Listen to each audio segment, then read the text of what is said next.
Alright, so hear me out. The craft world survivors are out in the dark, completely traumatized, and they realize pretty quickly that their own minds are now part of the problem. Finally, every elder knows that Slanesh is waiting for their soul after death, and after everything they just lived through, the last thing they can afford is to fall back into the same excess that destroyed their civilization, alright? So they needed a completely different way to live. And honestly, that's a terrifying sentence. Think about it. Change everything you ever done and are. This is where a legendary Eldar hero named Asurmen, his dude, steps in. And what he creates is one of the most radical psychological systems in the history of the galaxy, all right? So here it is. He called it the Path. And the logic behind it is this. Instead of letting their minds wander wherever they please, like they once had, every craft world Eldar will devote themselves completely to a single discipline. Just one, okay? So if you're walking the path of the artisan, for example, you put yourself entirely into your craft.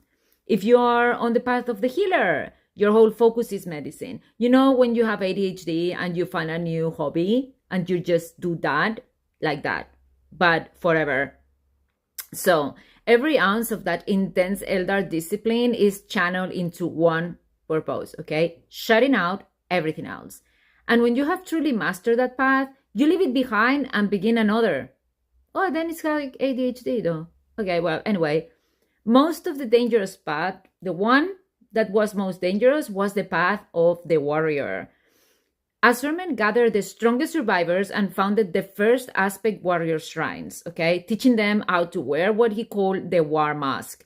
Not a literal mask, a psychological one, a mental state that lets them become ruthless in battle to defend their people, then set that identity aside afterwards so the violence doesn't consume the rest of who they are.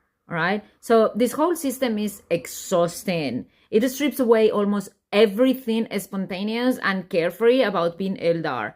But it's the only thing that keeps them from repeating the mistakes that destroyed their empire. All right.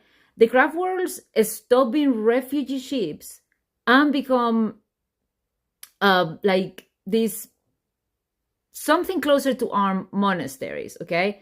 Hyper discipline, hyper-focus, rewriting what it even means to be Eldar just to survive. I mean, funny though.